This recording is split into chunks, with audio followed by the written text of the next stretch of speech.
You don't always realize how bad the teachers are at Hogwarts until you see an example of what good teaching looks like. And you're reminded. Most of the guidance the children receive in this school are pretty much horrendous. And today I'm joined by Radio Mike, creator of Harry Potter and the Boys, to celebrate the first ever decent Defense Against the Dark Arts professor. Hi, and welcome to Belated Binge Harry Potter, the re-binge podcast that doesn't take itself or the books too seriously. I'm Zach, your host, and I didn't read this series until my mid-20s. Today, we continue Prisoner of Azkaban with Chapter 7, The Boggart in the Wardrobe. The Belated Binge Podcast. Before we start, spoilers, obviously. Language, definitely. Shout out to Katie and Alice holding it down for the Bonus Binge Squad. Alice is the newest member of the Bonus Binge Squad on Patreon. If you want to join that fun and get shout outs in all the episodes, as well as access to bonus episodes and other cool benefits like shout outs in all of the podcasts, check out patreon.com/belatedbinge. We're going to get to the chapter in just a second, but first, I need to welcome my guest.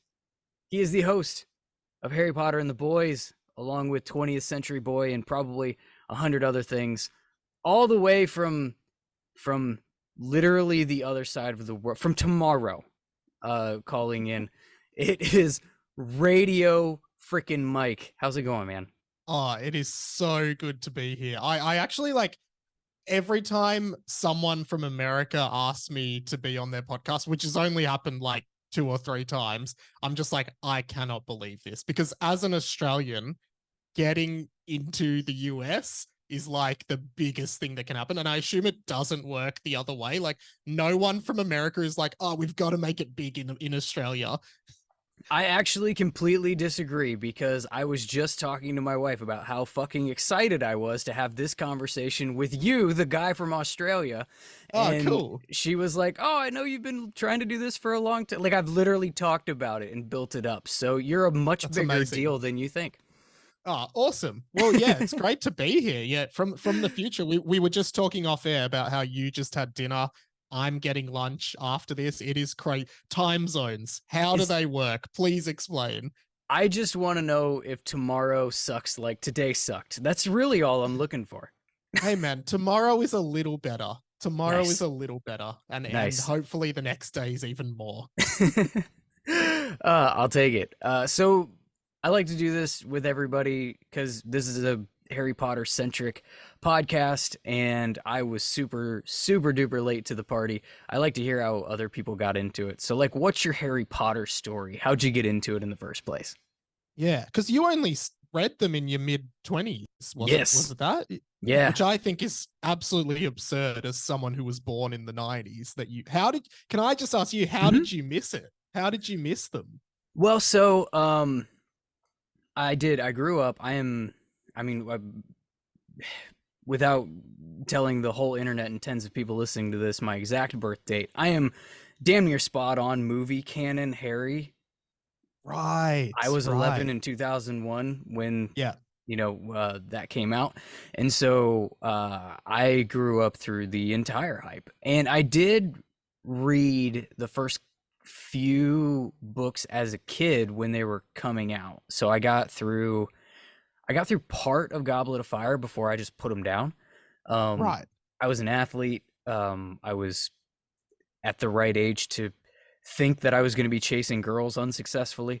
And well, the unsuccessful part was the in retrospect, but I just prioritized other things other than reading. I just didn't read fair at enough. all after that. And I started to get made fun of a lot for bearing a striking resemblance to the character. I was actually just going to say, you actually look a lot like Daniel Radcliffe. I just realized that it's actually uncanny. Yeah, you look unbelievably like Harry Potter. That is crazy. I've heard that a fair amount in my life. And when you're a kid and you're being made fun of in such manner, it doesn't really spark a ton of desire to go read the books that the people are making fun of you for looking like. So I just Yeah. didn't.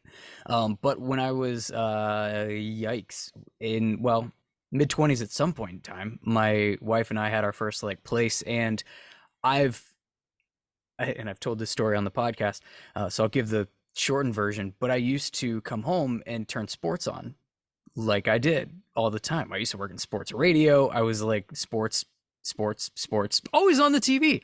My wife couldn't give a fuck about sports at all. And so I was like, Classic. wait, that doesn't seem to be a very fair use of the, TV monopoly I've got going on during dinner time. So I would try to find stuff that we might have in common, or at least that she liked enough. And I was like, I know what this is. And the Harry Potter movies would be on all the time. And I'd be Yeah, like, awesome. what is happening? Like, what I'm asking questions, and her answer is always, it's better in the books. You'd have to read the books. So eventually I read the damn books. Get the whole context. Yeah, and here I am now talking about them on a podcast because, I'm original. That's what we do. Yeah. Yeah. No, I'm a Harry Potter child. I was probably like 6 years old when the first one came out, or 7 maybe, which was, I think sorry, I'm talking about the movies when I say that. So I remember going to the cinema with my parents and my brother to see the first Harry Potter film, which came out around Christmas, at least in Australia, in 2001. And I actually remember being really scared when Professor Quirrell takes off the turban and you see Voldemort on the back. I remember that scaring me. And then I think from there, I just started reading the books, and then I would start watching the movies. We used to go with my parents to every movie. They would take us, and then that sort of dropped off by like the 6th one, where they were getting a bit too, like the ones where Harry's like kissing Cho and there's all these romantic stuff where you're like, oh, I don't want to see this one with my parents. But just obsessed. Saw the final movie in cinemas like 7 times. Went to the premiere screening, well, the Melbourne premiere, not the actual premiere, but like all that stuff, and love the books, obsessed. And yeah, probably around 07, I started writing fanfic because I was just like a prolific writer as a kid, not just Harry Potter, like everything. And yeah, I wrote my Harry Potter fanfics, which now I do a podcast where I read them out. And yeah, that's pretty much it. I've always been obsessed with it. I still love it. I love the entire franchise, and yeah, I just think it's great. Yeah, that was the next thing I was going to have you explain a little bit about, is Harry Potter and the boys. Yeah, this is just the most absurd thing ever. So that's my pod, and it's actually based on when I was at primary school, or elementary school, as you guys would say. I think when I was in grade 4, so maybe 10 years old, I used to handwrite, in a scrapbook, this Harry Potter fanfic called Harry Potter and the Boys with a few other students in my class. And then, 3 or 4 years later, I was at high school, year 7, grade 7th grade. You know what I mean. You know what I mean when I say year 7. I do. No, I don't have to translate. like, oh, the Americans are going to be so confused about how we say it. We actually skip 7. We go straight 6 to 8. I don't know what the fuck you're talking about. What? 7. 7 is a number? That's you don't a number? have 7th grade. Oh, I'm totally kidding. Oh, okay, that just shows how dumb I am that I believe. So I found in year 7, I found that book, the handwritten one, and I was like, oh, this is funny. I'm going to digitize it and kind of update it. So I started like writing it on Microsoft Word, and then I just kept going, and I wrote 7 Harry Potter fanfics that are like absurd, fourth wall breaking, sexually charged. And Harry is like this abusive headmaster of Hogwarts who is an absolute lunatic who has very little regard for the safety of the students. And it's pretty funny. So that's why, and I don't know where it spurred from, but yeah. So he's Albus Dumbledore, is what you're saying. That's what you described. yeah. He's like Dumbledore, but like if Dumbledore was more explicit in his ignorance of of child safety because Dumbledore is subtle about it. In my book, Harry just fucking like does not give a fuck. In fact, he actively like sometimes kills students. So yeah. But there's this there's a bunch of new mysteries, a bunch of new characters, and a bunch of new twists, and it sort of loosely follows the original. It's sort of parodying the original books. So in the you haven't finished the first book, I don't think, so I don't want to spoil. I won't spoil for anyone what happens, but there's a lot of like similar things, but maybe like more like if there's a twist in the original books, I'll sort of do the same twist with a sexual spin or a fart based spin or a swear word based spin or something like that. So yeah, it's very mature. And I think it's worth noting that you wrote it when you were like 13. Like reiterate like the fact that you're able to have written it back then, make a podcast out of it now, and still make it be funny.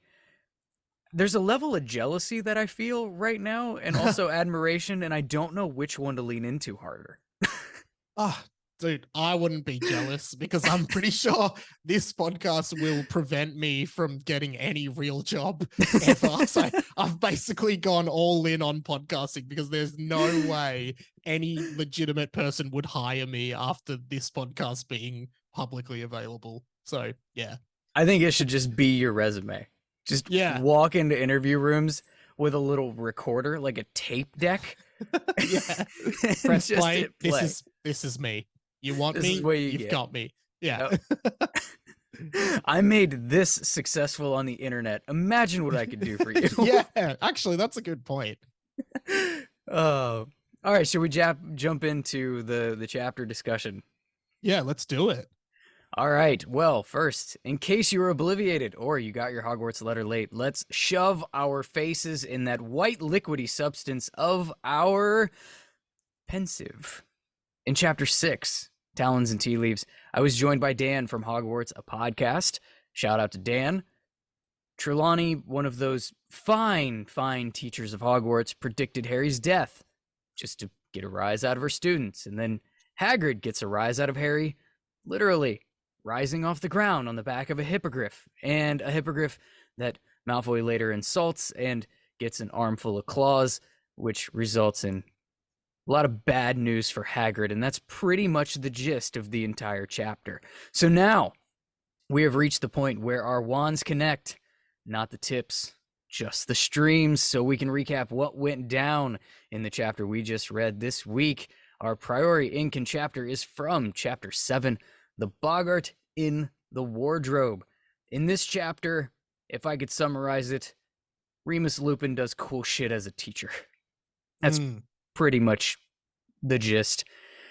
You feel bad for Lupin, don't you? Because he was such a good teacher. He's like destined to teach that subject. And then, unfortunately, as we know, it doesn't really work out for him. But yeah, you feel bad that it ended the way it did, as in how he got sort of sacked for being a werewolf. Yeah, you do. It's awful. And I may have put it might even be in the notes here somewhere. Do you think that he was particularly adept at teaching defense against the dark arts? Or could he have just been a good teacher of any subject? That's a great question. I just think he's a really good teacher because, and there's a few things in this chapter that show it. Like, I think maybe he would like specialize in defense against the dark arts, but he could probably teach anything. But I think as a character, he's really well written in that he's almost like one of the first teachers that really like respects the students and almost treats them as equal, not as equals, but like has much more of like a mentor relationship with the students and respect for them than like compared to obviously Snape. But even like McGonagall feels like a very authoritative character. As much as she's like a good character, she feels like she asserts her kind of not power, maybe her her superiorness or her seniority over the students. Whereas Lupin feels like that cool teacher at school that's also good and the students respect him. Yeah, I agree. McGonagall is definitely more that disciplinarian, and Snape is that trash. But Dickadarian. Yes, very well put. I tend to think I tend to agree with you. I think that Lupin probably could have taught just about any subject at Hogwarts, and I think it's unfortunate that he didn't get that opportunity. Mm, I think mm. the whatever the wider canon says he was basically like homeless or whatever before this. Like it would have been nice if the dude had a job at Hogwarts that wasn't Defense Against the Dark Arts that he could only do for a year. Yeah, exactly. And I think like maybe his sort of attitude towards the students is informed by his own time being a student at Hogwarts and his hmm own time sort of understanding what it's like to be a student and also being a bit mischievous at his time at Hogwarts. But also I think just because of the discrimination he faced, like he doesn't treat other people the way that he's treated. He treats people with respect, like no matter who they are, whereas he is on the sort of receiving end of a lot of flack because of who he is. And like I think that's a really interesting insight to his character. Yeah, I agree with you. We're gonna dive more into Lupin in a bit, but Mm. first we have to get through the Slytherins of it all because it starts with Malfoy being a douche about his hippogriff induced. Maybe that should be a Mm. word that He's exists in the English induced. language. He's been induced by a hippogriff. In potions of all places, Snape lets him stroll in late, disrupt the class, makes Ron and Harry do his work for him, and makes sure that Draco gets the best ingredients of all of it and all of that nonsense. I don't want to recount it line by line because it's just going to annoy me. Yeah, And Snape knows that this is all an act too, right? Like he knows Malfoy's faking this shit.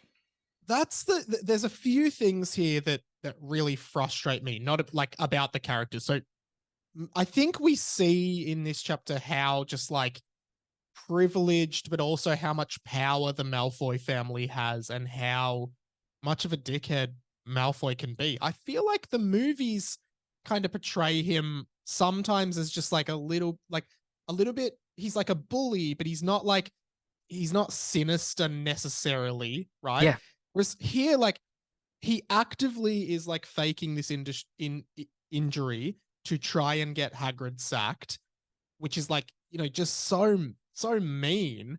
it's And manipulative. then yeah, it's manipulative. That's the other thing. I don't like that Snape knows it's an act and like allows it to go forward, because I would think even though Snape and Hagrid aren't close, like I wouldn't think Snape has anything against Hagrid, but he would know that this is going to lead to Hagrid being sacked. And the other thing I think we see here is Ron, who a lot of people agree got done really dirty in a lot of the movies, or often Oh, just comic so bad. relief, a lot of his lines stolen by Hermione. But Ron is really actively like angry at Malfoy, wants to like beat him up, and like is defending Hagrid, right? Ron is really on the forefront of that, which I really respect from his character here. Yeah, he doesn't get enough of his supportive side, I guess you could Mm. say, in the movies. He's relegated to a supportive character, and he doesn't get to show how fiercely he supports the people that he cares about. He's so loyal in the books. He's Yeah, such a loyal character. And as you said, like he will stand up for the people that he cares about and loves. Whereas in the movies, I always thought, not to jump around a bit, but in the final movie, when Harry tells Ron and Hermione that he's the last Horcrux and he has to die, Hermione goes and gives Harry a big hug, and Ron just stands at the yeah. back, doesn't even say anything to Harry. And I thought, wow, what a missed opportunity. Like Ron would be there being like, no, you're not doing this. We're going with like, but like the movie, they don't even give him a line to say to his best friend. No, Like it's he's crazy. he's missing all of the fire that the character has. Even for better or Yes. worse in the books, because that fire doesn't get placed in the right places all of the time in the books, but like he has it and he's um it you just get Rupert Grint making funny faces, and that's what you Yeah. get. And I actually think Rupert could have done a great job with if Yeah. he had been given those lines. I think he's a really, really good actor. But yeah, I think the beauty of Ron is he will be loyal to his friends despite like if it's going to affect him negatively. And Yeah. sometimes he's brash and he acts without thinking, but it's because he's loyal to his friends. And I think that quality is lost a bit in the movies. Yeah, I agree with you. And I agree with you about Draco too. I think the Tom Felton of it all, the kind of lack of screen time, and they really they toned down the bullying. I Mm, imagine because they didn't want to put bullying on screen, because they do the same with mm, Snape. Like they're yeah, minor annoyances in the movies yeah. at But best. but but as you said, like Felton, the charm of Tom Felton, who is a devilishly charming Yeah, man, like he's a fantastic actor. Um, but like in the movies, you kind of sometimes you're rooting for Malfoy just because you want to be friends with Tom Felton because he seems like a cool dude. such is, I would say, at least half the Draco support online Yeah, is just exactly. for that exact Felton. reason. Yeah, Yeah. yeah, it's wild. I'm gonna try to get Tom Felton on this podcast. He's going to say no, but at some point in time, I'm gonna shoot that shot. I Um, actually reached out to Colin Creevy, as in the actor, yeah, and I did get a reply. It was a nice. no, but I can say I have spoken via email to the actor who played Colin Creevy. Don't know That's his name. awesome. It's Yeah. fantastic. Can I also say in this potions class that again, we see just how much of a dickhead Snape is as well. Mm-hmm. Like, again, as you said, forcing Harry and Ron to cut up his potions ingredients, and then, um, you know, Hermione helps Neville. I'm sure we're getting to this, but Hermione helps Neville with his potion. Ne- Snape is going to force Neville to feed the potion to his toad, and if it's wrong, the toad will die. Snape knows this. Hermione helps him, and then Snape takes points off Gryffindor because she helped him. Like Snape is just mean, and Yeah, obviously there's the redemption in inverted commas at the end of the series with Snape, but you still got to remember that he was just a mean guy, regardless of whether he loved Harry's mum or not. yes. I literally couldn't have said it better myself. I got to skip a whole paragraph in the notes because that's literally what happened. The fact that he literally took away points from their house because Neville got it right. Mm. Let that And sink in from an educational standpoint. that's it. And the other thing is like, what are you encouraging in a classroom when you do that? Because you're basically punishing Hermione for knowing the answers and for being studious is like the opposite of what a teacher should do. Like Yeah. Snape should love Hermione because she cares about potions and she gets it, right? She's But literally instead, the only one. yeah, he puts her down and takes points off her and makes her feel bad for helping her peers, which is what I think we can ask for in education is that like people care about the subject and help their peers who are struggling. Like, so I hate Snape in this chapter for that. I agree with you. It's a through line. It's been happening every book. It's been happening in this book. It happens more in this book. Every time Hermione tries to answer a question in his class, he puts her down Mm, and like publicly ridicules her yeah, for for being a trying to know-it-all and answer the whatnot. question that he asked. Yeah.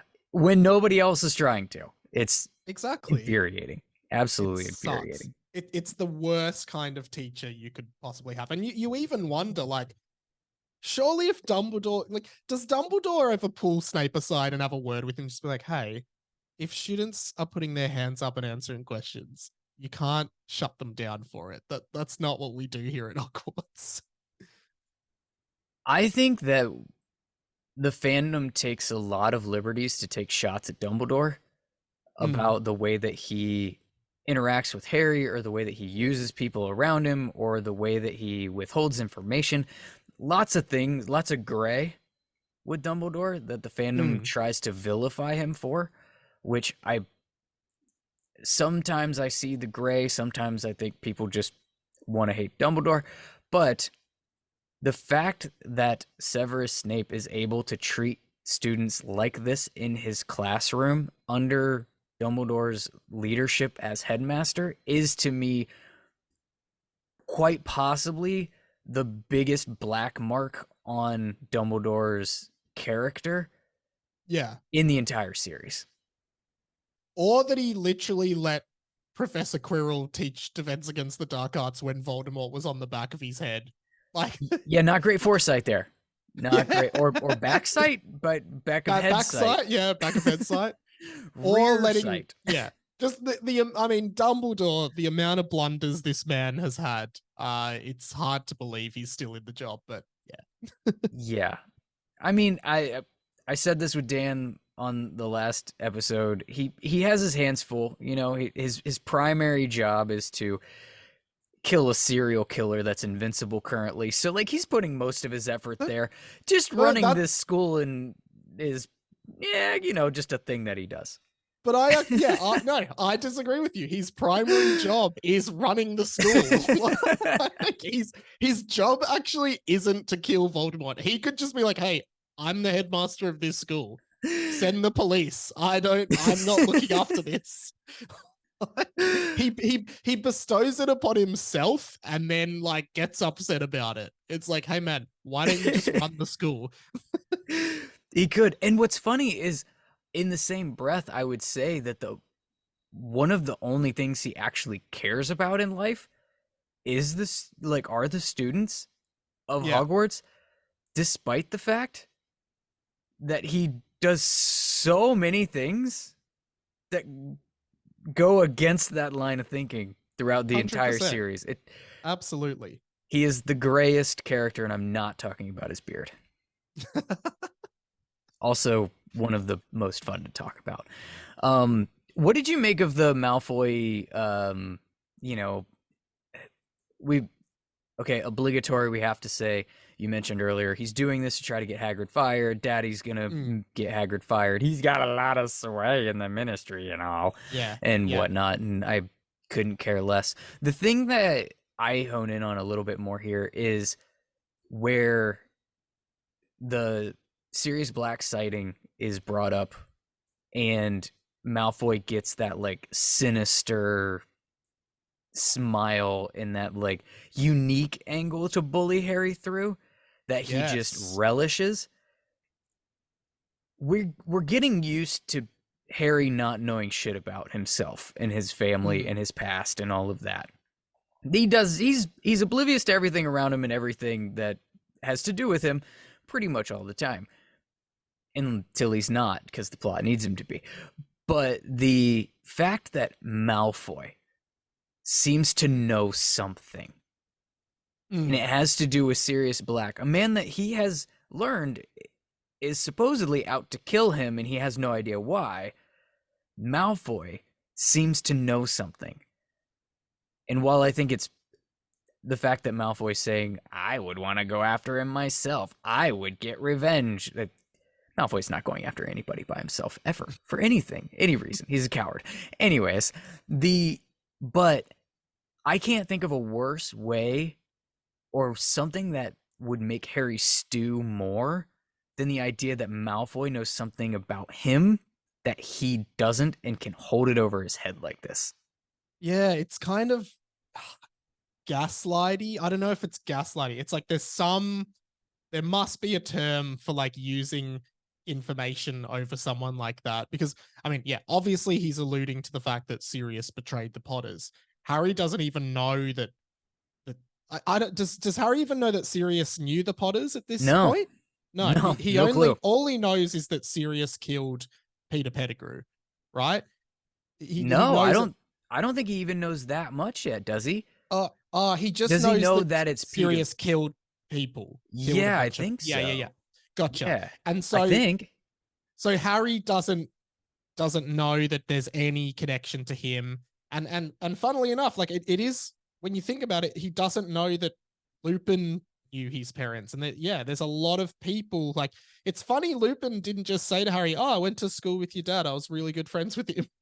yeah, that's something that I question. I think I think it's going to come up in a later chapter because they actually get some one-on-one time. Yeah. But the fact that that Lupin hasn't made any kind of outreach to connect with Harry in any way and inform him that he was friends with his parents and that they do share a connection, and that like knowing that Harry's an orphan I doubt that he knows that he's abused at home. I Mm, doubt he knows that much unless Dumbledore has told him, which is very possible. I hypothesize part of Dumbledore's master plan is that Remus Lupin is here this year because this is the point where Dumbledore starts caring a little bit more about Harry's quality of life over just keeping mm. him alive as a chess piece, and he wants to provide him family, Yeah. No, that's some form of family, and that's why he brings Lupin in now. That's my ongoing Dumbledore theory that continues to develop throughout the pod. But but the fact that Lupin hasn't reached out, he hasn't made mention, even in passing, like anything. Now, granted, this is the first time they're actually in class with him, but they've been at Hogwarts at least for a minute. They've seen yeah. each other, so they were on the train. For he literally, you know, pew pewed the Patronus to get rid of the Dementor that made Harry pass out, and he gave him the chocolate and Mm, all of that. No mention at all. Hey, I knew your parents. Nothing. yeah. It's Because odd. it obviously would have meant so much to Harry. But back to Malfoy, yeah, I just think it's really mean. It is this kind of like psychological thing of, yeah, I know something that you Mm-hmm. don't. Harry doesn't seem super phased by it. If anything, he seems more confused by it. Which I guess is good. Like I think he says, "Why did Malfoy say that about Sirius Black?" Like, well, I don't like. Why would I want to get revenge on him? Like, he's confused and curious. I don't think he's angry or upset about it. Like, he's not sort of threatening Malfoy, like, tell me or this or anything like that. So yeah. But I think that's why it eats at him. Yeah, for You sure. know, if it was something he was just angry about, I think it would pass. But this gets to Mm, linger, you know? yeah. Yeah. It And I was one guess thing like when Hermione knew something about like his dad being on the Quidditch team or something. Like it's one thing when that's the case. It's another when Malfoy knows. yeah. So we finally the Toad survives, thank God. We mentioned Snape takes points from Gryffindor because Neville actually got the potion right. In Yes. transition, Ron is yelling at Hermione about losing the points. Like Ron gives a fuck about losing points for Gryffindor, but for this scene he needs to because we have to have the disappearing act for Hermione. Yes, of course. Yeah. And we There have has to to be a have reason for it. yeah, there has to be a That reason for her to not and then just like poof, bottom of the stairs again or whatever. it does feel sort of unfair for Ron to be upset at it. Like, it does feel out of Yeah. character that Ron would be upset at her because, like, he knows it's Snape and he's just doing stupid stuff. Like, he should be angry at Snape, not Hermione. And that's what normally happens. Usually Mm, he's mad at Snape, and that's what we get. It literally happens in like the very next chapter. They come out of a Snape class and he's seething at Snape. And in this case, yeah, he's turned it on Hermione, which is it just seems weird, and I think it's literally just a vehicle to get us to the time turner like Easter egg of yeah. Hermione's there and now she's not, and she It doesn't it could really know that she was gone, and this kind of weird thing. it could also be there's some, I guess there's some pent up frustration with Ron around the Crookshanks and Scabbers stuff. So maybe he's It's kind of fair. already upset. That kind of feels in character with Ron. But yeah, you're right. I mean, at the end of the day, it is just we keep getting these references to the time turner that we don't yet know is a time turner. And yeah. Yeah, it's heavy-handed to say the least. Mm. And Ron continues to be the only person on this mystery and that gives a shit about this mystery. And because of that, it kind of feels like something you're supposed to dismiss. Yeah. Maybe that's the movies coming through, but it does feel like, Ron's going on about this thing. You're just supposed to be like, oh, Ron, shut up. It's obviously nothing. You're thinking too much about it. And it does kind of just gloss over you a bit. You don't think much of it. Well, I think it's because we see the books through Harry's perspective and Harry doesn't give it a second thought. Yes. Harry's Yeah, that's completely for sure. oblivious to it. If No, that's Harry 100% true. if Harry gave it even just like a shred uh of merit and actually talked to Ron about Ron's suspicions, we wouldn't have had the big surprise at the end because we would have figured something out or at least been on to it and paying attention to it. But you're right. It's kind of like a wait, what? Why Yeah. why would she have just popped up at the bottom of this? That doesn't make any sense. But that being said, like, I wonder, I don't remember reading this book for the first time, but I seriously doubt I picked up that it was something important. But I guess, like, the fact that J.K. Rowling keeps coming back to it during Mm-hmm. the book, like, I guess that should click. Maybe now as an adult, it would click for me now that there's something more to this. Do you know Yeah. what I mean?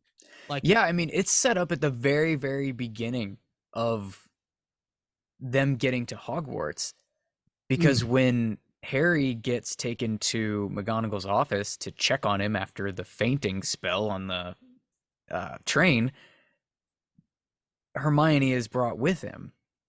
And they yeah, ask Harry to step out of the room for a McGonagall Hermione chat, which seems incredibly out of place. We've never seen anything like that before. Like, so it's planted that early that there's something different about Hermione this year, or something that Hermione's not telling us, or whatever, and it just mm. we I, didn't. I'm sure I didn't have a clue. I do still think it is absurd that the school would allow a 14-year-old student to have this power and trust her with it. I really think it's a very convenient plot point. And So bad. yeah, I think this is, to me, the time turner opens up so many issues with the series continuity. And also one of my biggest gripes with Cursed Child, which we will not speak Ugh. of, but like, yeah, I do think this whole plot of Hermione getting a time turner and going to all the classes is just completely ridiculous. Yeah, I agree with you. We can give that a big old ridiculous, or however Yeah. the hell he says it in the movie. Um, and that's where we are. Actually, we've got our first Defense Against the Dark Arts class. Look at that, transitions, segues. Amazing. It's like we've been on the radio before, even though nobody's listening to this particular program. The it's Lupin's first class, and he shows up late. He tells them to put their books away and take out their wands. And he's already the best teacher ever. Mm, Put your book away and take out your wand. Not yeah. your fan fiction version of what that sentence would mean, but Yeah. their actual spell casting wands. And they've never had this happen in Defense Against the Dark Arts ever. This is the Hogwarts equivalent of, guys, we're having class outside today, or Yeah. guys, today in class we're watching a movie. This is the Hogwarts version of that, right? And yeah, there's just this instant, like, hey, like, this class is chill, it's going to be fun, it's going to be challenging, but like, we're all sort of in this together. Just a great presence from him, Yeah. especially compared to Lockhart last year or Quirrell in the first year. Like, Lupin just brings like a sanity to it, or brings like a Mm-hmm. level of balance to this school in a way that maybe they haven't seen heaps of. Um, and I'm sure you're about to get to this, but then Peeves comes in. Yep. And you always forget when you reread the books that Peeves exists because he's not in the movies. And you're like, oh yeah, Peeves. And Peeves starts sort of mocking Lupin. And often we hear Peeves and Filch, and it's this back Mm-hmm. and forth kind of thing. Whereas Lupin, even with Peeves, kind of has this degree of respect. Not necessarily respect, but he just has this calm, cool Mm-hmm. nature about him when Peeves comes in, and he's just sort of like politely speaking back to Peeves. And I think, again, just shows how calm of a character this guy is and how even minded he is. It makes me wish now that he had come with them camping all the way later on in the books, Yes, because he because does want to come, doesn't he? yeah, and it's the lowest his character ever gets, but Yes.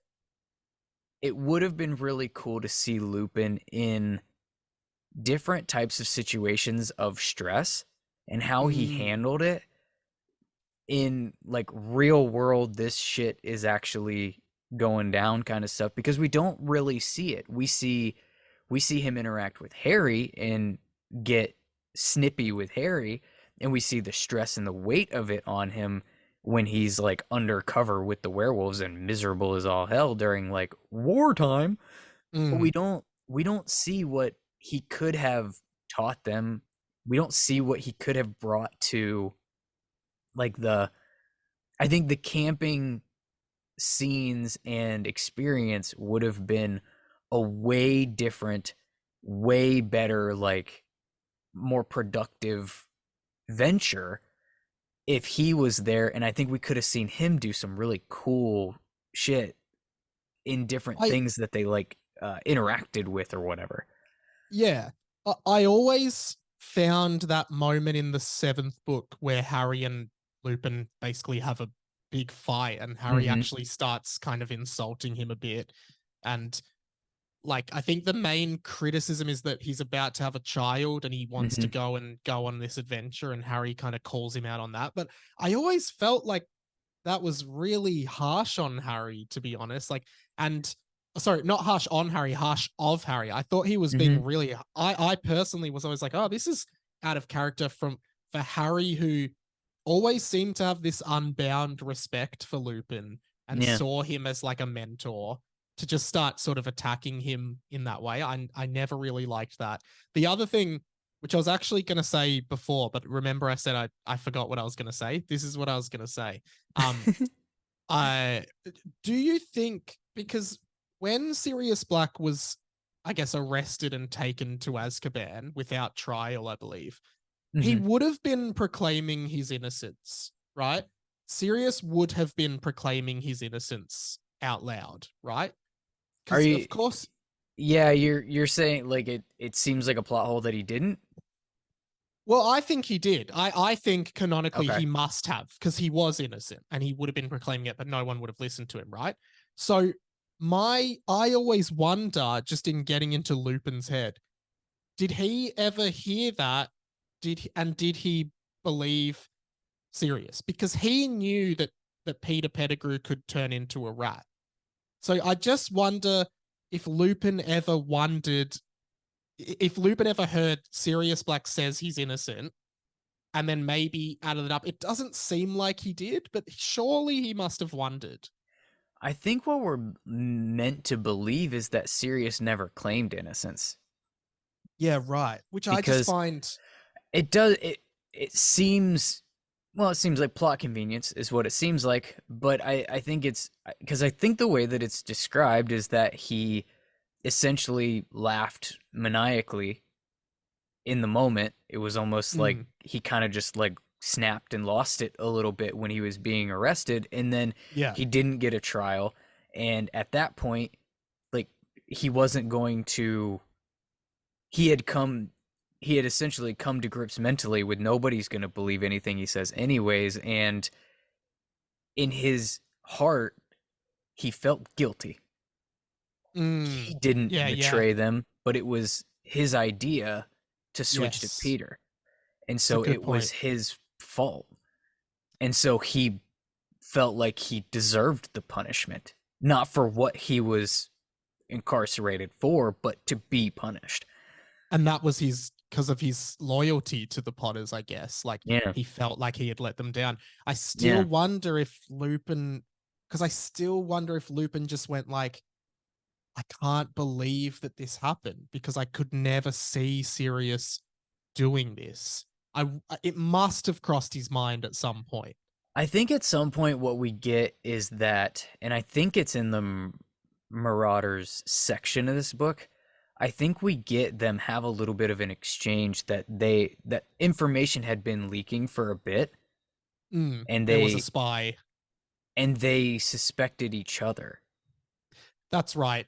and so they Lupin weren't says to that Sirius, close. They weren't like, they had yeah. drifted apart. I still Mhm. do think that I think it's all knowing horseshit. them, yeah, yeah. Because I still think knowing all of them, even if they weren't close, I still think Lupin would have suspected Peter, but then maybe he's like, maybe he was actually just like, well, of course Peter got killed. He was like the weakest of us. Like maybe he just thought, well, yeah, that does make sense that Peter died and got murdered by Sirius the traitor. Like maybe it did make sense to him. I don't know. I just always think about that. Yeah, it makes you wonder if they were ever to explore the Marauders as its own thing officially, Mm, like how can you portray Peter in that group in a way that he could actually betray them and could actually get one over on Sirius, and he could actually murder a dozen people in one spell, because mm, that's a level of aptitude that we're never like given any reason to think that he has, yeah. except for in that one very moment. And at the same There's time, actually, sorry, you continue. Sorry. well, I'm that getting excited. you're okay, but that he could do all of that and also not tip his friends off ever that he was capable of it. Mm. There's actually one hint because I'm rereading Order of the Phoenix at the moment, not to Hmm. skip 2 books ahead, but I just when did. I just went on with Dan on yeah, Hogwarts true. Abad. So, When when Harry goes into Snape's memory of him Snape being bullied by the Marauders, mhm. he's in the exam room where they're all doing an exam and he sees his dad, he sees Sirius, he sees Lupin, and then he sees Peter, and it actually mentions Peter is often looking nervous and glancing at other people's exams, trying to copy off them, which Mhm. I guess isn't. I'm not saying that someone who cheats on a school exam will definitely go on to be a murderer, but it does. I think that little insight shows that Peter is someone who's unconfident in himself and will leverage off of others who know more than him and who can Mhm. help him. And he will put himself above integrity, or he will go to lengths to to achieve things that he otherwise couldn't. So I think that little insight to his character is really interesting. But yeah, you're right. Like it is difficult to see at what point he transitioned from weakling student into mass murdering dark servant. Yeah, and how do you, like I said, how do you portray a character that you believe is capable, but whose closest friends don't? Yeah, It's exactly. it's odd. Did you happen to catch this plot hole moment? Not to just like wrench us back into the chapter, but Mm. uh, Lupin, in teaching the class about the Boggart, says nobody has ever seen what a Boggart looks like in its for like when it's alone. Yeah. Mad Eye Moody later uses his wacky eye to confirm to Molly that several rooms away in Grimwood Place, there's a Boggart in a cupboard or wherever it is. He's like, yeah, Yeah. that's a Boggart. What does Yeah. he see? It's interesting, isn't it? Yeah. Because Moody's eye seems to have some extreme magical properties that like are Mm-hmm. never really elaborated on. Yeah, The other thing about Lupin, and we're talking a lot about Lupin, but it's a Lupin chapter. it is. This is more of a comedic take than an actual serious one. But have you noticed that a lot of Lupin's lessons involve magical creatures They all in a do school everything. in a school where the students are currently studying care of magical creatures? Like why is Lupin teaching this? Shouldn't Hagrid be teaching this? Like it's I don't know. I just think it's a really funny thing. He doesn't really teach them like defense against the dark arts. He's teaching them defense against magical creatures. Which yeah, I just think is a funny side note. You're absolutely correct. I don't know. But I guess the thing is it's the defense part. Yeah, And true. You're defending yourself against something. yeah, and I think I think it's a bit of a weird thing about having this class in the first place. Like what would be the equivalent in a non-magical school of defense against the dark arts? Yeah, I Like mean, the don't ROTC program, but like that's not mandatory. what what's the ROTC program? It's like military prep type of a Yeah, okay, thing. sure, gotcha. Yeah, I don't like know. Is it like PE? Like, I mean that's like, hooch, right? Isn't that what she does? yeah, Just like true. Yeah, fly that's around true. brooms. It's But like that's the thing. There isn't a subject at Hogwarts that's like, all right, we're going for a run. Just yeah. get fit. Let's play some soccer on the oval. Like, there's nothing like that. No, and it's weird that I mean flying lessons is the closest thing that you get to that, and they only do Yeah, that one time just so they can show us that Harry can fly a broom. And but it's like we don't have mandatory self-defense classes in school. true. Well, I was All gonna say in America, you guys have a lot of like school shootings. Well, Do you yeah, do?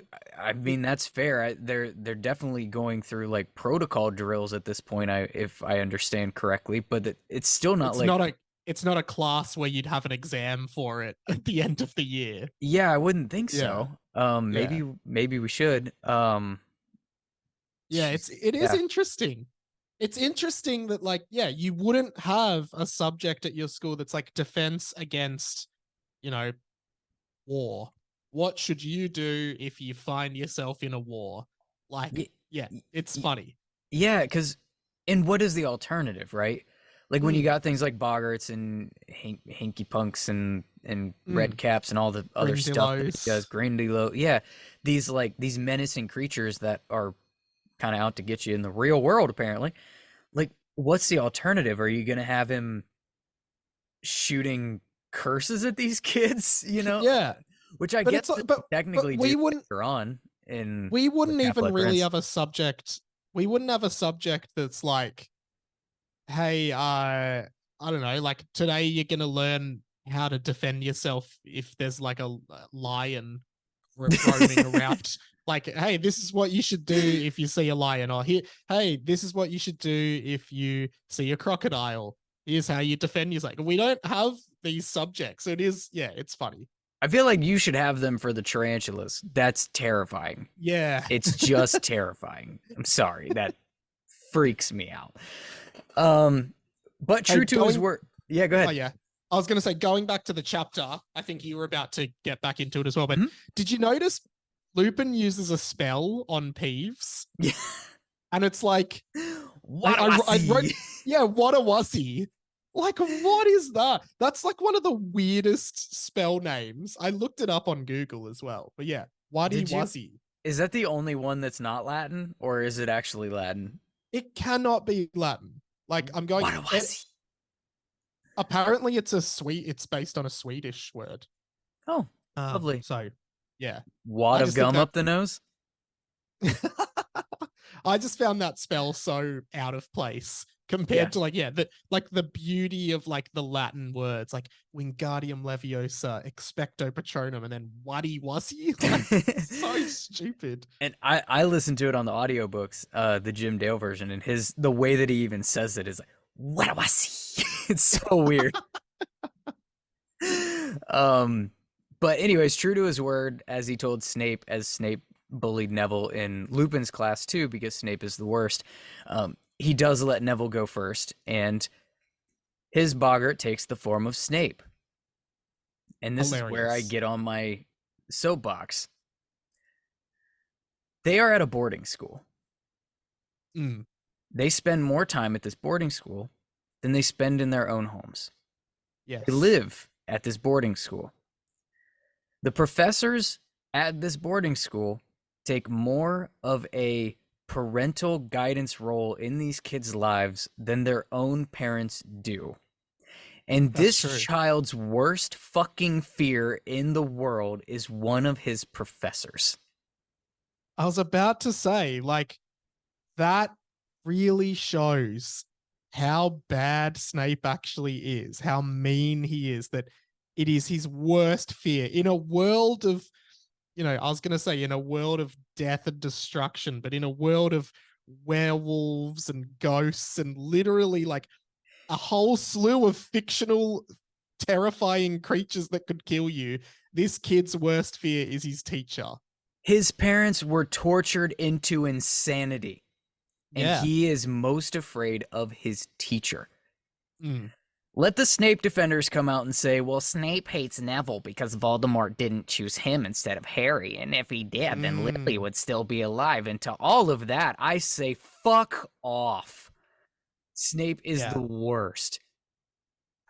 Part of me, this is like in defense of this though, part of me does think maybe because these kids are like 13, 14, their understanding of fear is really like rudimentary. Like, because I would say like maybe my worst fear is like death or something, right? Or like, I don't know, something like that, or my family being hurt, which is like what Molly's is. Like, so a lot of these kids, all of their Boggarts are like a banshee, a mummy, a spider, a snake. They're all very childish fears. Yeah. Not that there's no merit in being scared of those things, but like, I think as an adult, and you see Molly's Boggart is her family dead. I feel like that's a much more adult thing. Yeah. So part of me wonders if Neville being most scared of Snape is just that it's a childish fear because they don't have the capability to see, that, when you're scared of spiders, you're scared that that spider is going to hurt you and bite you and maybe kill you, right? But they don't reach that far because they're kids. Yeah, I agree with you. He wouldn't be his worst fear when Neville grows up. Yes, but this is the time where he's supposed to be guiding children, not becoming their worst fear.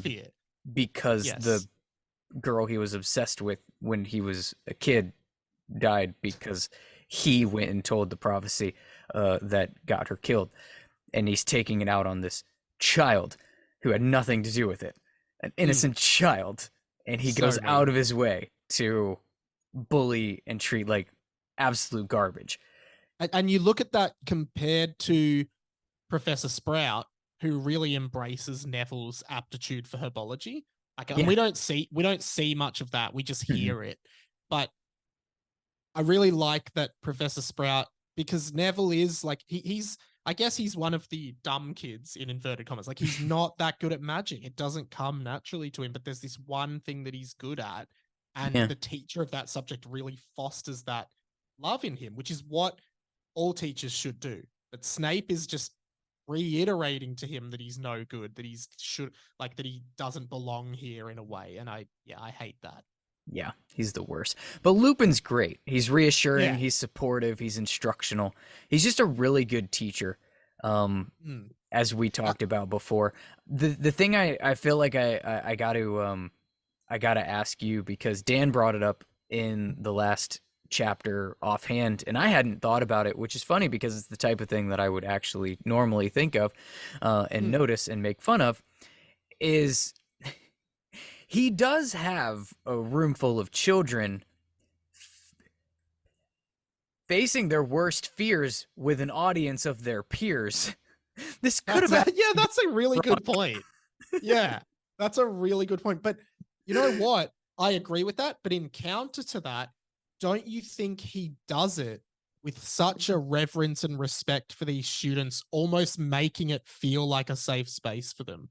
Like, I feel like there's no part of it is we're going to laugh at your fear and judge you. Like, hey, we're going to do this together. Like, even Snape coming out in Neville's grandmother's clothes is like, that's a funny thing for the whole class. And I think the whole point of Ridiculous, which is like laughing at fear, is the whole class together are seeing their peers' fears and then they're all laughing together at them. And I think maybe that's the counter argument to that, even though, like, of course people are going to bully. Like, Malfoy is going to bully everyone over their fears, but I think as a core, I think there's some merit to it. Yeah, I don't disagree. I think he does this. And like I said, normally that's the kind of thing I would make fun of as I'm reading through this. It never even crossed my mind. Like, and I think it's because he does it in such an emotionally supportive way, which feels very 2023 to say out loud. Yeah. But it's true. The respect for Neville here. And he chooses Neville because he probably knows Neville isn't like a good student, like isn't a super, great student, I guess. And and the other thing is, he would have known Neville's parents. He was in the Order of the Phoenix. Like, he knows Neville, He knows Mhm. his parents. He knows what happened. And I think he probably also knows that Neville will be able to do this spell. He probably is giving Neville this chance to be like, hey, you can do this. Like, here, do it. I know you can do this. And I think, Yeah. again, that's why he's such a good teacher. Well, it's the vote of confidence that Neville's never had in his life. You Yeah. know, Yeah. we end up later meeting his grandma. He makes mention of his grandma. We hear about his grandma through Professor McGonagall a few times, and his grandma's strict and she gives him shit, and she's very open about how she's, rather disappointed in his lack of, Yeah. natural ability right out of the gate. Granted, she didn't even Mm. get him his own fucking wand to use. He's She gave waving him a his dad's stick wand. around. Yeah, Yeah. like so she put him behind the eight ball in his education in a lot of ways, and then gives him shit about it. And that's, they just, and she's not a bad person. She just, she just has a very, let's call it an old school way of She's old raising school. Neville.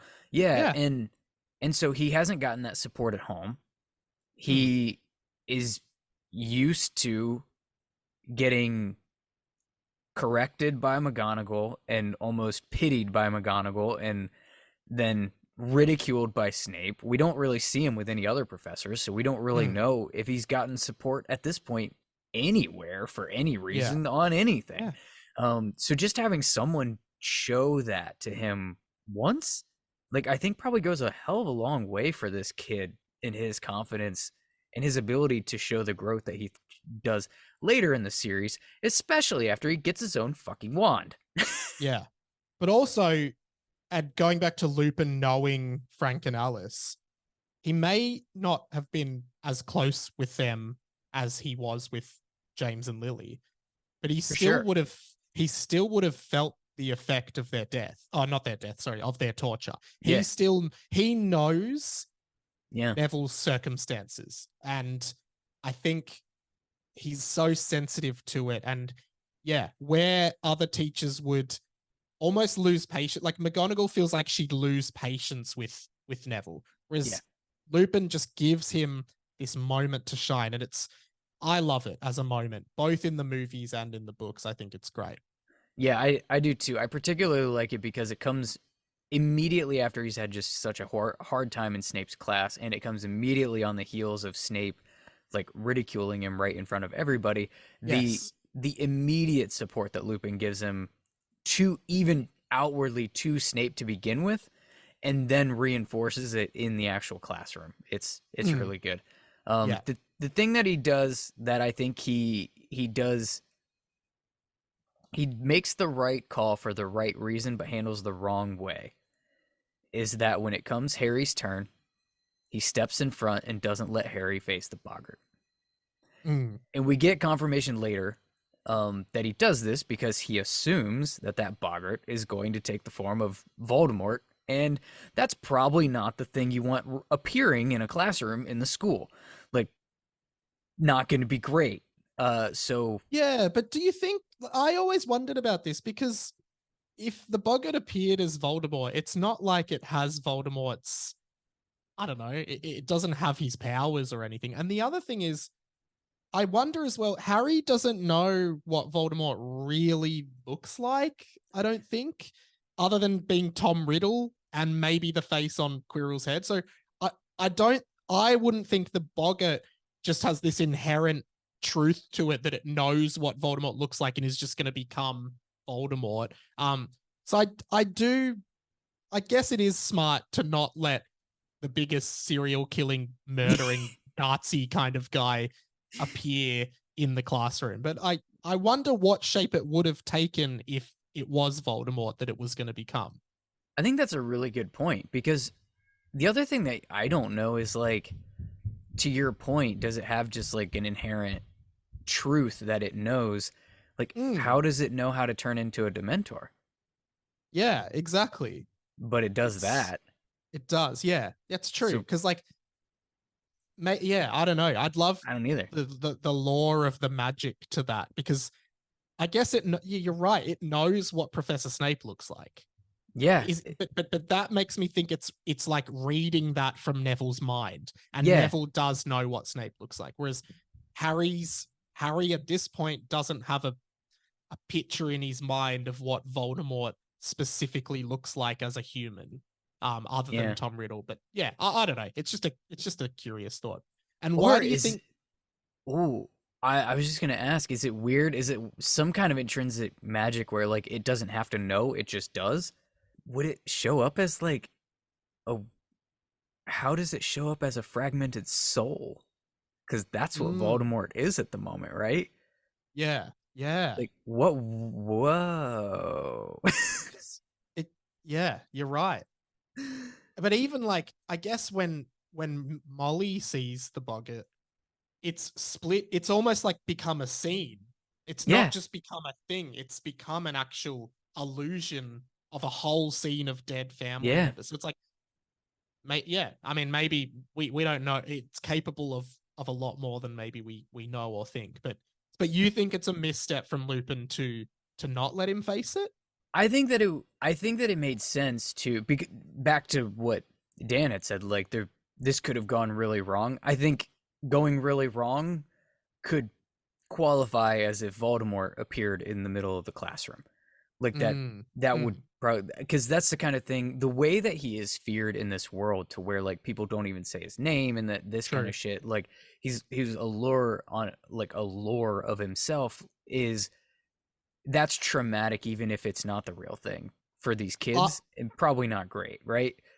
yeah, I'm just picturing though Voldemort appearing in human form. Harry using ridiculous, his robe comes off and he's just butt naked in front of the class in Paris. Like that's hilarious. Like I would and, think that's funny as fuck.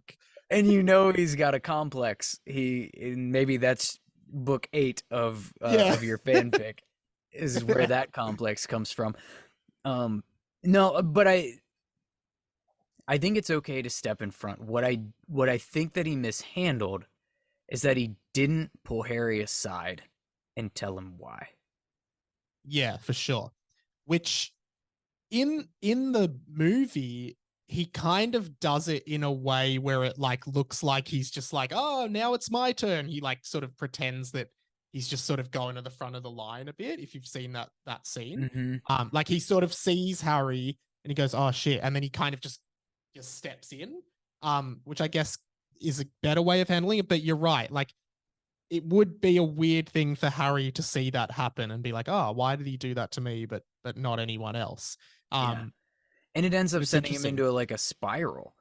Like he ends up Mm, bringing it up with Lupin later, but it fucks with him and it gives him this like it continues this, am I weak? Do people think I'm weak? I yes, fainted because of the Dementors. He doesn't think I can handle it. This like this yes. 13-year-old boy complex of like I'm brave. I can handle things, whatever. Mm, And it was unnecessary.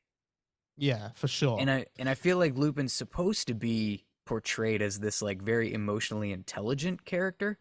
Yeah, And but so like I still don't think he's perfect. Like no, he's not. he still doesn't know how to handle a lot of this stuff. Yeah. um but yeah, but then can I add, of course then the Boggart takes the form of what we know is a full moon, Yeah. but to the students it's a little bit ambiguous, right? I Silvery gotta orb. say, yeah, silvery orb. I think Lavender describes it as a crystal ball Yeah, I said, as why is well. Lupin afraid of crystal balls? Yeah, but I gotta say, like, and again, maybe it's just me being an adult now, but it is actually so obvious that Lupin is a werewolf, down to the point where his name is literally Remus Lupin, which are Yeah. two wolf names, Yeah. basically. His name is literally Wolf Wolf. and then and then his Boggart is a floating orb. And I guess like it's ambiguous enough that no kid is gonna be like, oh, it's the moon, he's a werewolf. But looking back now, it was, have you seen that Pitch Perfect scene where she's saying that Vader means father in German? So Darth Vader's name is actually Darth Father, and it was really obvious from the start that he was Luke's father. It's kind of like that. Like the It name really gives is. it all away. It does. I think there was a banking on children not going into name origins, but Yeah. yeah, I remember when Eric from MuggleCast was on, he Mm. brought that up as he was talking about it. he's like, yeah, the people in this fandom got really passionate and really wanted to do their research, and they, and when they started to figure out things like Remus Lupin's name is Wolfie McWolferson, they Yeah, and pretty just much. saying it that way, like that's always going to stick with me. Mm. But you're right. It was very, again, heavy-handed, very obvious, very should not have taken the the brain power that it does, particularly when he starts missing classes, and then Snape gives a werewolf essay, and then like it just Yes. piles And that's on how and on and Hermione on. that's how Hermione picks it. But Yeah. also it then goes another level for me. Now this might be hard to explain, but like obviously in the real world, our world, J.K. Rowling has given him that name to imply that he's a werewolf, right? Yeah. But then when Lupin is born in universe, he's not a werewolf. So it's No. just a massive coincidence Yep. that in the world his name is Remus Lupin, and Like- then he becomes a werewolf. Like Yes. enormous coincidence that, hey, let's call our son Wolf Wolfson. Oh, he now he's a werewolf. Like that's where naming characters that foreshadow them doesn't add up for me, because we know J.K. Rowling did it as a hint, but it doesn't make sense in the real world that it would be that. But yeah, anyway. Professor Sprout is a Yeah. She couldn't have had any other profession ever. Professor Sprout should have like taught I don't know, Magical creatures. Yeah. Yeah, divination. Yeah, anything. Yeah, it's odd. But you asked me why I thought that he should have pulled Harry aside, or should have known to pull Harry aside, right? Yes. The thing that I latched on in this is when he gave Harry points at the end of class, and Harry was like, well, I didn't do anything. Yes. And he's like, well, you Forgot about answered that. my question right at the beginning of class. But like Harry was presenting obvious like self-doubt and like kind of confusion in that moment of like, you didn't let me face the thing, and now you're giving me point, like I didn't do. Like I feel like Remus is emotionally intelligent enough to pick up on those social cues and realize like, oh, he's got some questions. Let me just, because it wouldn't take much. All he had to do was just kind of like, hey, come here for a sec while everybody else leaves, and just be like, hey, I just wanted you to know I didn't want that thing to take the form of Voldemort and everybody else see it. And send him on his way. You know what I mean? Like that's all. That's also I think that's maybe more difficult than you're giving it credit for, because it's like he's assuming that about Harry. Harry might have been like, what the fuck? I wasn't even thinking that. Do you know what I mean? Like, yeah. Lupin doesn't know. Lupin is making that assumption. And by saying that to Harry, if Harry wasn't thinking that and it wasn't going to become Voldemort, Harry might be like, oh, what the hell? Like that could have been more. I'm just like, I don't care either way, by the way. Like, I just think it's interesting to think about. It is. I think that's a good point.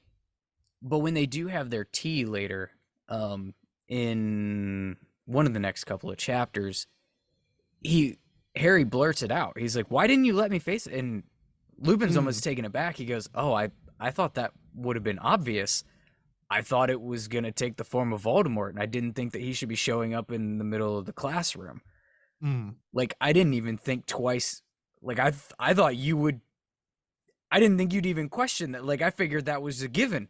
And I'm like, so if you were thinking that it was that obvious, it wouldn't have taken much to just say, hey, when this kid is looking so puzzled, I don't know. It was a weird thing that felt a little bit off. And like like I said, the only misstep of the whole thing, because I thought he did such a fantastic job teaching the class, like top to bottom. One counter to that again, though, is Harry doesn't know, and Lupin knows that Harry doesn't know, that Lupin is more personally invested in Harry than most other teachers, bar Snape, because he knew his parents. So Harry doesn't actually know that Lupin knows so much more, because most teachers, say McGonagall or Sprout, they know Harry Potter and they know his story, but they weren't friends with his parents, right? So there's another level of care there from Lupin, and maybe that adds another layer of confusion for him on what the right thing is to do. And that giving him those house points at the end, I think, is actually a really good way to at least give him something positive out of the class. Also, not just isolating him, giving them to Hermione as well. So it's like, oh, you guys answered my questions. Here's some points, right? I think you're right. He didn't handle it fantastically, but I think there were so many variables, as we've discussed, that he would have been like, oh, I don't know what to do. I'll just do this. Like, yeah. I think you're right. And it lays it out in it is way more complex than just simply being able to read the kid's mind, right? Like, I thought in a class that went almost so perfect, it was like the one thing that didn't go to plan. perfect, right? Yeah, like for sure. That was kind of that was really the only piece. It is interesting though that you said talked about the teachers and their investment in Harry. Snape, Lupin, Dumbledore, obviously, like pulling the strings on his entire life. McGonagall was there when he was dropped off at the doorstep. Like all of these that's true. professors, so many of these professors have like way more involvement in this child's life than like what your a normal average teacher would just have. like like, for sure. It's wild. Sometimes I actually kind of wish we got maybe a little bit more, maybe a little side story involving Harry and Flitwick or Harry and Sprout, because I think it just would be interesting to see how they interact with him in a one-on-one, which we don't really ever get. I mean, beggars can't be choosers, but like it would just be cool to have those kind of plots, because I think Flitwick is just a really interesting character that we don't get heaps of, but he's there.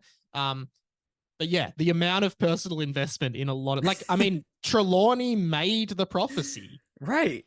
She's the reason they're all dead. Like, it's her fault.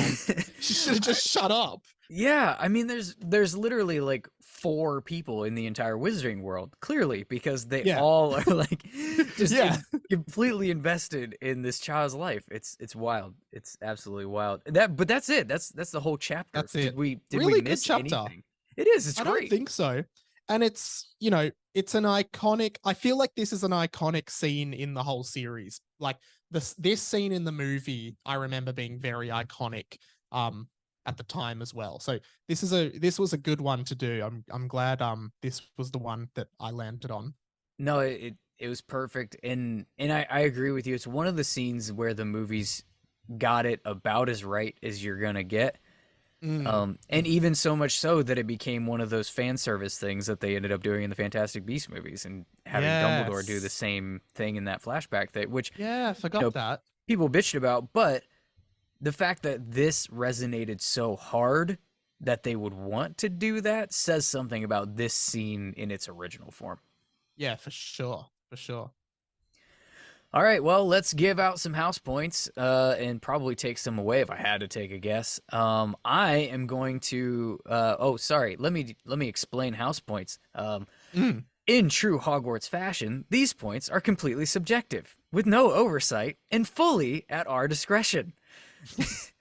So with that being said, I'm giving Neville points for putting up with Snape and building confidence to face his fears with the Boggart and being the one to finish it off. We didn't mention that, but he actually finished off the Boggart and made it go poof into nothingness. It wasn't Lupin like it is in the movie. Yeah. Yeah.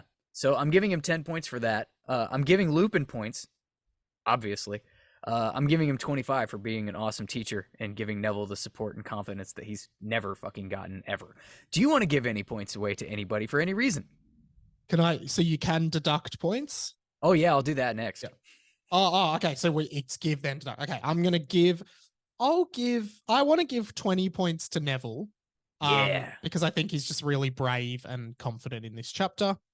And I want to give 20 points to Ron, if that's okay, because I think He's the only one who's paying attention to Hermione's wacky time traveling adventures. He's the only and one that cares. I think we owe it to him to do him some justice. So I'll give some to Ron.